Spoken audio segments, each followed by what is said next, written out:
பெண்ணியம் பேசிட்டு இதுதான் பெண்ணியம்னு சொல்லிட்டு பல சாக்கடைத்தனமான விஷயங்களை பல பெண்கள் பண்ணுறாங்க. அவங்கள எல்லாத்தையும் அப்படியே ஒதுக்கி தள்ளிட்டு இப்போ நான் சொல்ல போகிற வீர மங்கைகளை பற்றியும் சாகச பெண்மணிகளை பற்றியும் நல்லா கேட்டுக்கோங்க. 25ஆம் நூற்றாண்டில் இருக்கும். பெண்ணாக வாழ்வது அப்படிங்கிறது அவ்வளோ எளிதான விஷயம்லாம் கிடையாது. ஆனால் இது எப்போவுமே அவ்வளோ ஈஸியாக யாருக்கும் இருந்ததில்லை. பெண்ணியம் அல்லது பெண்கள் அதிகாரம் அப்படிங்கிற வார்த்தைகள் கூட அறியப்படாத காலகட்டங்களும் இருந்திருக்கு. சமூகத்துடைய சமத்துவமற்ற விதிகளை உடைச்சு தங்களுடைய பிறப்பிற்கான உண்மை தேடலை அடையக்கூடிய பெண்களுடைய போராட்டங்கள் நிறைஞ்ச காலகட்டம்னு ஒன்று இருந்துச்சு. பல போராட்டங்களினால நம்ம வாழ்க்கையில ஒளியேற்றிய சில தங்க பெண்களுடைய உத்வேகமூட்டும் முகங்களை வரலாற்று புத்தகங்கள்ல இருந்து கொஞ்சமா அப்படியே புரட்டி பார்க்கலாம் வாங்க. வரலாறு புராணங்களே சொல்லுது, பெண்களுக்கு குரோதம் வந்தா கை வாங்க கூடாது, கை எடுத்து கும்பிடணும். நம்பர் 1 திரௌபதி. திரௌபதி இந்திய புராணங்களின் முதல் பெண்ணியவாதி அப்படின்னு சொல்லப்படுது. பெண் அதிகாரம், தன்னம்பிக்கை, உறுதியான நம்பிக்கையுடையவராக அறியப்பட்ட பெண் தான் திரௌபதி. அவங்க பிறப்பிலேயே உறுதியானவராக பிறந்ததால சிறந்தவராக உருவாகவில்லை. மாறா தான் ஒரு உறுதியான பெண் அப்படின்னு நம்பியதால அப்படியே வரலாற்றில் நிலைச்சு போயிட்டாங்க.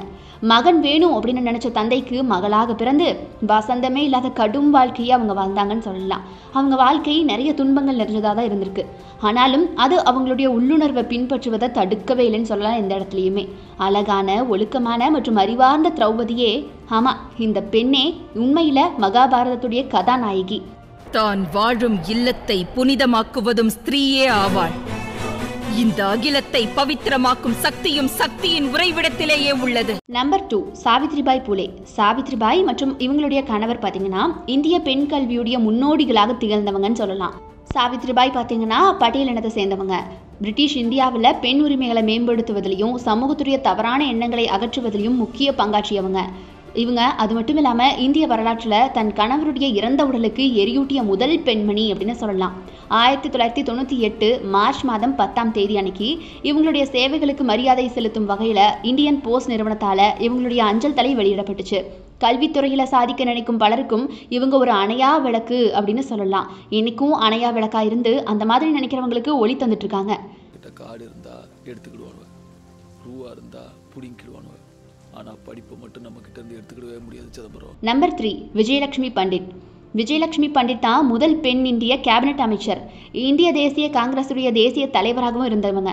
சரியா 1940களின் பின்னாட்களில் பார்த்தீங்கன்னா ரஷ்யாவுக்கான இந்திய தூதராகவும் மகாராஷ்டிரா மாநிலத்துடைய ஆளுநராகவும் இருந்தவங்க. பண்டிட் பிரபலமாக ஐநா பொதுச்சபையுடைய முதல் பெண் தலைவராக அறியப்பட்டவங்கன்னு சொல்லலாம். Everybody in Indian democracy has a right to fail. Let them come, let them fail. Number 4 ராணி லட்சுமிபாய். பொதுவாக ஹிந்தியில் ஒரு சேயிங் இருக்கு, கூப்லாடி மர்தானி தே ஓ ஜான்சி வாலி ராணி தே. அவள் மிகவும் வலிமையான மனிதி, அவள் ஜான்சிக்கு ராணி. எப்படி இருக்கு? இந்த மாதிரியான ஒரு சொல் தான் தைரியமான ராணி ஜான்சியை விவரிக்கக்கூடிய ஒழுக்கமான வார்த்தைகளாக இருக்கும். ஜான்சி நகரத்துடைய ராணி தன்னுடைய பலத்தை வலுப்படுத்த தொடங்கிய போது ஒரு தனி இராணுவத்தை கட்டினாங்கன்னு சொல்லலாம். ஆனால் அதில் வெறும் ஆண்கள் மட்டும் இருக்கலைங்க, அவங்க பெண்களையும் முன்னுரிமை கொடுத்து இணைச்சிக்கிட்டாங்க. அவங்களுடைய துணிவு, தைரியம், அறிவு 19ஆம் நூற்றாண்டிலேயே பெண்களுக்கான அதிகாரம் குறித்தான அவங்களுடைய முற்போக்கு சிந்தனை, பார்வை, அவங்களுடைய தியாகங்கள் அவங்கள இந்திய சுதந்திர போருடைய அழிக்க முடியாத அடையாளமாக நிலைநிறுத்துச்சுன்னு சொல்லலாம். இன்னைக்கும் கூட மக்கள் மனசுல நீங்காத இடம் ஜான்சி ராணிக்கு உண்டு. அவங்களுடைய வரலாறு வருங்கால சந்ததியுடைய சுதந்திர போராளிகளுக்கு வழிகாட்டும் கீற்றொலியாக மாறியிருக்கு இன்னைக்கும் கூட. நாம் போரிடுவோம் எதிர்கால சந்ததியினர்கள் அடிமைப்பட்டு கிடக்காமல் இருப்பதற்காக. காசியிலிருந்து குமரி வரை சம்பூர்ண பாரதம். நம்பர் 5 ஆனந்திபாய் ஜோஷி. ஆனந்திபாய் ஜோஷி மேற்கத்திய மருத்துவ முறையில் பயிற்சி பெற்ற முதல் தெற்காசியா மற்றும் இந்திய பெண் மருத்துவர் தான் இவங்க. அதுபோக இவங்களே இந்திய வம்சாவளியிலிருந்து அமெரிக்காவில் மருத்துவம் பயின்று பட்டம் பெற்ற முதல் பெண்மணி. அதுபோக பார்த்தீங்கன்னா அமெரிக்க மண்ணில் கால் பதித்த முதல் இந்து பெண் இவங்க அப்படின்னு சொல்லலாம். 17ஆம் நூற்றாண்டில் ஆண் மருத்துவர்கள் பெண்களுக்கு மகப்பேறு மருத்துவம் செய்வதில் பெரிதும் சங்கடமான சூழல் நிலவுச்சு. மருத்துவருடைய கையில் மருத்துவம் பார்க்கறத விட சாகிறதே மேல்னு பல பெண்களுடைய நிலைப்பாடு இருந்துச்சு அந்த காலகட்டத்தில். அதே சமயம்தான் ஜோஷி ஏழை எளிய நாட்டுப்புற பெண்களுக்கு சேவையாற்ற விரும்பினாங்க. அப்போவே பெண்களுடைய துயர் துடைப்பதற்காக மருத்துவம் படிக்க முன் வந்தாங்க ஜோஷி. அதை நடத்தியும் காட்டினாங்க. துரதிருஷ்டவசமா ஜோஷி இளம் வயசுலேயே இறந்து போயிட்டாங்க. ஆனாலும் கூட அவங்களுடைய இந்திய பெண்களுடைய நலனுக்கான சிந்தனை, முன்னெடுப்பு இன்னைக்கும் நம்மள சிலிர்க்க வைக்குதுன்னு சொல்லலாம். அடுப்புதுற பொண்ணுகிட்ட படிப்பும் ஒரு தொழில் இருந்துட்டா அவளை எந்த ஆம்பளையாலையும் அசைக்க கூட முடியாது. நம்பர் 6 சுசிதா கிருப்லானி. சுசிதா கிருப்லானி ரொம்ப சிறந்த இந்திய சுதந்திர போராட்ட வீரர். பிரிவினை காலத்தின் போது சுசிதா மகாத்மா காந்தியுடைய உடனிருந்து பணியாற்றினாங்க. எவ்வளவு பெருமையில் 1946ஆம் ஆண்டு மகாத்மா நவகாளி போகும்போது இவங்களும் கூட போனாங்கன்னு சொல்லப்படுது. அதே போல் அப்போவே அரசியலமைப்பு சபைக்கு தேர்வு செய்யப்பட்ட ஒரு சில பெண்களில் இவங்களும் ஒருத்தங்க. இந்திய அரசியல் சாசனத்தை உருவாக்கிய உபக்குழுவுடைய உறுப்பினரும் இவங்க தான். 1947ஆம் ஆண்டு ஆகஸ்ட் 15ஆம் தேதி தேசிய பாடலான வந்தே மாதரம் பாடலை அரசியலமைப்பு சபையில் சுதந்திர தின அமர்வில் இவங்க தான் பாடினாங்களாம். அதே போல சரியா 1963ஆம் ஆண்டுல மதிப்புமிக்க பணியான உத்தரப்பிரதேச அரசுடைய முதல்வர் பதவியில முதல் பெண் முதல்வரா இவங்க தான் பதவியேற்றிருக்காங்க. Who decides the expiry date of a woman's dream? Number 7 நீதிபதி அண்ணா சாண்டி. பிரபலமாக முதல் தலைமுறை பெண்ணியவாதி அப்படின்னு சொல்லக்கூடிய சாண்டி தான் இவங்க. கேரள மாநிலத்தில் சட்டம் படித்து பட்டம் வாங்கிய முதல் பெண். இவங்க பாரிஸ்டராக இருந்த காலகட்டத்தில் அதிக பெண் உரிமைகளுக்காக வழக்காடி இருக்காங்க. 1931ஆம் ஆண்டு ஸ்ரீமூலம் பாப்புலர் சட்டப்பேரவை தொகுதியில் தேர்தலில் போட்டிக்கிட்டாங்க. கடும் போட்டியும் ஊடக எதிர்ப்புகளும் இருந்த போதிலும் கூட 1932 சட்டமன்றத்திற்கு தேர்வு செய்யப்பட்டாங்க. அதுக்கப்புறமா முறையான படிப்புகளை மேற்கொண்டு இவங்க இந்தியாவுடைய முதல் பெண் நீதிபதி ஆனாங்க. அதன் பின் முதல்ல மாவட்ட நீதிபதியாக நியமிக்கப்பட்ட பெண் இவங்க தான்.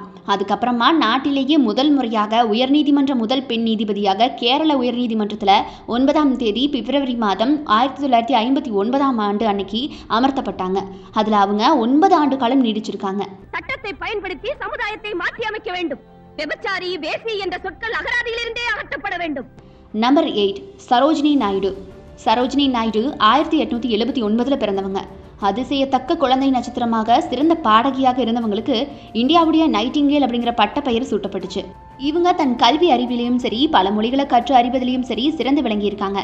1905 வாக்கில் இந்திய சுதந்திர போராட்டத்தில் தீவிரமாக பங்கேற்றிருக்காங்க. 1925 இந்திய தேசிய காங்கிரசுடைய முதல் பெண் தலைவராக தேர்ந்தெடுக்கப்பட்டிருக்காங்க. அதற்கப்புறமா உத்தரப்பிரதேச கவர்னராகவும் பணியாற்றியிருக்காங்க. இவங்களுடைய இலக்கிய படைப்புகளான the golden threshold, the bird of time, the broken wing இது எல்லாமே பரவலாகவும் விமர்சன பூர்வமாகவும் ரொம்ப வைரலாச்சு. பலரால் வாசிக்கப்பட்டு பாராட்ட பெற்றவை இது எல்லாமே. இவங்க 1949ஆம் ஆண்டு இறந்து போனாங்க. Woman has been the very pivot of its culture, its inspiration, and of all the emphases for many centuries to the uttermost parts of the world. Number 9 captain Prem Mathur. வணிக ரீதியான தன்னுடைய விமான ஓட்டுநர் உரிமத்தை பெற்ற பிறகும் கூட ஒரு பெண் விமானியாவதா அப்படின்னு சொல்லிட்டு விமான நிறுவனங்களால் சதி செய்து 8 முறை நிராகரிக்கப்பட்டவங்க. இறுதியாக ஹைதராபாத்தை சேர்ந்த டெக்கான் ஏர்வேஸ் அப்படிங்கிற நிறுவனத்திற்கு நேர்காணலுக்கு போயிருக்காங்க. அங்கே இரவு நேர நிறுத்தங்களில் ஆண்களோட சேர்ந்து தங்க நேரிட்டா என்ன செய்வீங்க நீங்கள் அப்படிங்கிற கேள்வி கேட்கப்பட்டிருக்கு. கவலைப்படாதீங்க, என்ன பணியமர்த்தியதற்காக நீங்கள் எப்பவுமே வருத்தப்பட மாட்டீங்க அப்படிங்கிற பதிலை கொடுத்துருக்காங்க. இவங்க பல சட்ட நெறிமுறைகளை பூர்த்தி செய்ததுக்கு அப்புறமா சரியான பயிற்சிகளோட இந்தியாவுடைய முதல் பெண் விமானி ஆகியிருக்காங்க. சரியான முறையில் பதிலளித்து சரியாக சமயோஜித புத்தியை பயன்படுத்தி பெண் விமானி அதாவது முதல் பெண் விமானி ஆகியிருக்கிறது இந்தியாவை சேர்ந்த பெண் எவ்வளவு பெருமையான விஷயம் இல்லை அந்த காலகட்டத்திலேயே.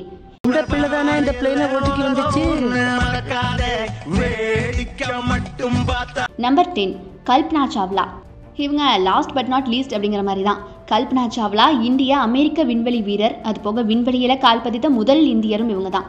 இவங்க முதல்ல 1997ஆம் ஆண்டு கொலம்பியாவில் ஏவப்பட்ட விண்வெளி ஊர்தியில் மிஷின் ஸ்பெஷலிஸ்ட் மற்றும் முதன்மை ரோபோ ஆப்ரேட்டராக விண்ணில் பறந்தாங்க. அதுக்கப்புறமா 2003 கொலம்பியாவில் விண்வெளி ஊர்தி விபத்தால் ஏற்பட்ட பேரிடரில் இறந்து போனாங்க. இறந்து போன 7 பேரில் சாவ்லாவும் ஒருத்தங்க அதுக்குள்ளே இருந்தவங்க. கல்பனா சாவ்லா உலகம் முழுக்க இருக்கக்கூடிய பல கோடி மக்களுடைய உந்து சக்தியாக திகழ்ந்தவங்க, இப்போவும் திகழ்கிறவங்க. அவங்களுடைய கடின உழைப்பும் தன்னம்பிக்கையுமே அவங்களுடைய வாழ்க்கையை வெற்றியடைய செஞ்சிருக்குன்னு சொல்லலாம். இவங்க பிறரிலிருந்து வேறுபட்டவராகவே இருந்திருக்காங்க. எப்போவுமே கல்பனா சாவ்லா கிட்ட யூனிக்னஸ் இருக்குன்னு அவங்க கூட இருந்தவங்களே சொல்கிறாங்க. அவங்களுடைய ஆசை, அவங்களுடைய ஒரே ஆசைன்னு சொல்லலாம், விண்வெளி வீரராக வேணும் அப்படிங்கிற ஒரே ஒரு கோல் மட்டும்தான். அதற்காக அவங்க அமெரிக்காவை விட்டு வெளியேறிய போது அவங்களுடைய குடும்பம் அதை ஏற்றுக்கவே இல்லையா. ஆனாலும் கூட பாருங்க, கல்பனா சாவ்லா தன்னுடைய சொந்த விஷயங்கள் எல்லாத்தையும் தள்ளி வச்சுட்டு யோசனை பண்ணி இதை பின்பற்றியிருக்காங்க. அதே மாதிரி எப்பவும் சாதாரணமாக யோசிக்காம தன்னுடைய கடின உழைப்பாலையும் துன்பங்கள்லிருந்தும் லட்சியத்தை அடைந்த சாதனை பெண்மணி சாவ்லா கிட்ட இருந்து நம்ம நிறைய பாடங்களை கற்றுக்கணும். All the people from India, we take this view a few days ago, but the view of Himalayas is so magnificent that it really belongs to all of us. சரி மக்களே, இப்படி எல்லா பெண்களும் தங்களுடைய துறையில் சமூக சங்கிலிகளை உடைச்செறிஞ்சிட்டு நிலைச்சு ஜெயிச்சவங்க. இவங்களுடைய வரலாறு கண்டிப்பாக உங்களை ஊக்கப்படுத்தி இருக்கும் அப்படின்னு நம்புகிறேன். எல்லா விதத்திலையும் உங்களை கண்டிப்பாக உத்வேகப்படுத்தி இருக்கும் அப்படின்னு நம்புறேன். இந்த 10 பெண்கள்லேயே சிறந்த பெண்மணி இவங்க, இல்லை எனக்கு ரொம்ப பிடிச்ச பெண் இவங்க அப்படின்னு யாரை நினைக்கிறீங்களோ அவங்கள மறக்காம கமெண்ட் பாக்ஸில் கமெண்ட் பண்ணிடுங்க. ஒரு பொண்ணு எவ்வளவு பெரிய ஆளானாலும் அவ ஒரு பொண்ணு. 1 ரூபாய் சம்பாதிச்சு கொடுத்தாலும் அதை வச்சு குடும்பம் நடத்துற அறிவும் இருக்கு, உங்களை விட அதிகமா சம்பாதிக்கிற திறமையும் இருக்கு.